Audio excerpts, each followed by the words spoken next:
Drew, very good to see you. We have another special video for all of our federal employees. Today, we are breaking down the TSP pros and cons, what every federal employee needs to know before and after retirement. With more than 6 million participants, the TSP is a critical part of retirement planning for federal employees. So today, as part of our series geared toward those workers who are nearing retirement, we're going to break down everything that they need to know to make sure they maximize their benefits and avoid mistakes.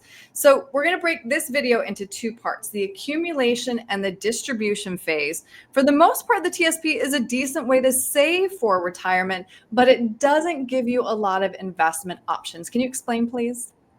Yeah, honestly, the TSP is probably one of the best. It's basically a 401k from the federal government.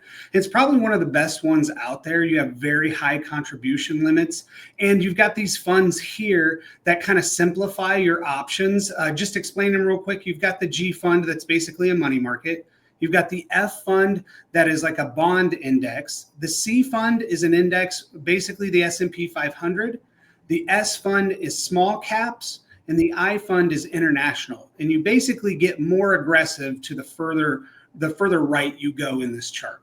Yeah, it's interesting. So, Drew, I was really surprised to learn that 1/3 of all money in the TSP, though, is in that G fund because it's kind of considered safe. But that being said, it doesn't even keep pace with inflation. So can you explain why putting all or most of your money in that fund may not make sense depending on your time horizon? Yeah.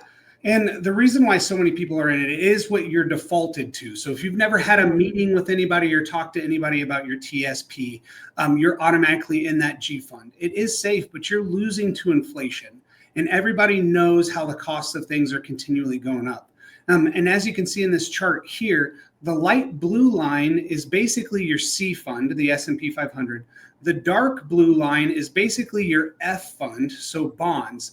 And then the bottom is kind of like what that G fund is. So you can see the C fund, you're going to have lots of ups and downs. But in the long run, your best bet is to be more aggressive in funds like that. Mm-hmm. So I think a lot of people right now, Drew, doesn't matter if you're a federal employee right now or not, are wondering if they should be investing differently when the markets are down. So when we talk through the C fund, and we look at the 1 month performance of the S&P, which the C fund is indexed to, and we see this much red on the board, what do we need to keep in mind?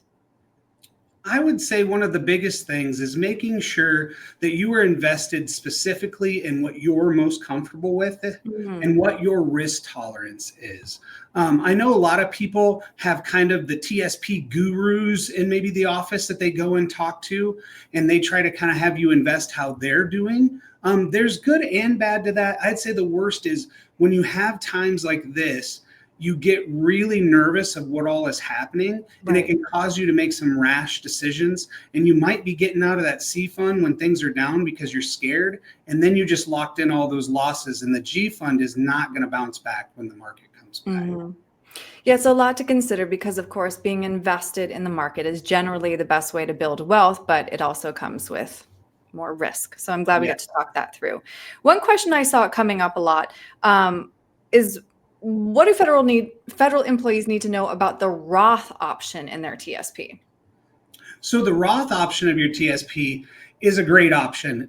It's basically saying, I'm going to pay the taxes now, let my account grow and not have to pay taxes later. Whereas the traditional is kind of the opposite. You're not paying taxes now to have to pay them later. One of the key important things that I've heard from a lot of federal employees is they're afraid they're not getting their match if they go into the Roth. It's just due to the tax code with it. They will still match your funds that you put into the Roth. It's just the federal government must always do their match in the traditional TSP. Okay. All right. So now let's pivot a bit and talk about the distribution phase of retirement. So we were talking about putting your money in. Now we're going to talk about taking it out. What's the number one question you hear from federal employees?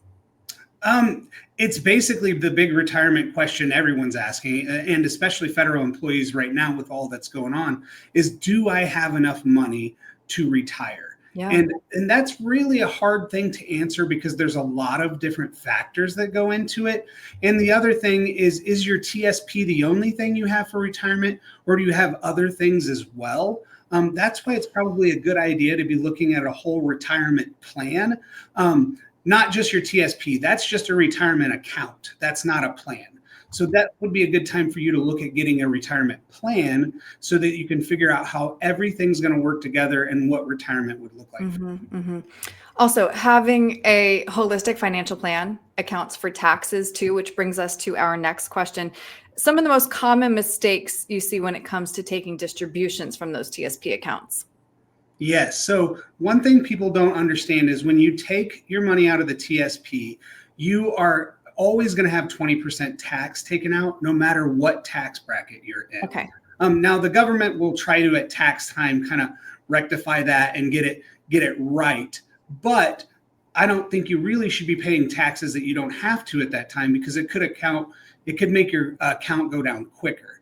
The other big thing that I don't think people understand when you take money from the TSP is they will take it out proportionally from all the funds that you're in, whether that fund is up or down.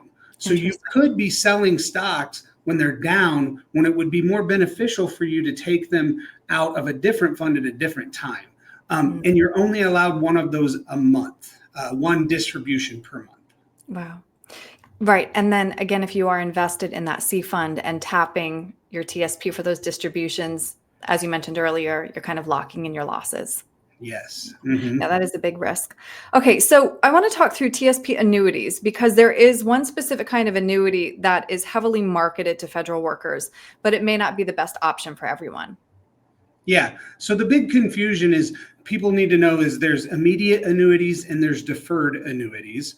And those are completely different. In the TSP annuity, not your pension, the TSP annuity, if you choose that, that's an immediate annuity. So you are trading a paycheck or a payment per month for that lump sum. And that lump sum is not yours anymore.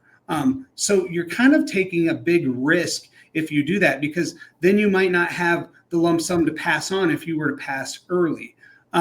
The thing with deferred annuities that people might get confused is those on a deferred annuity, you do get your lump sum and you do have something to pass on to your heirs. So that's different than the TSP annuity.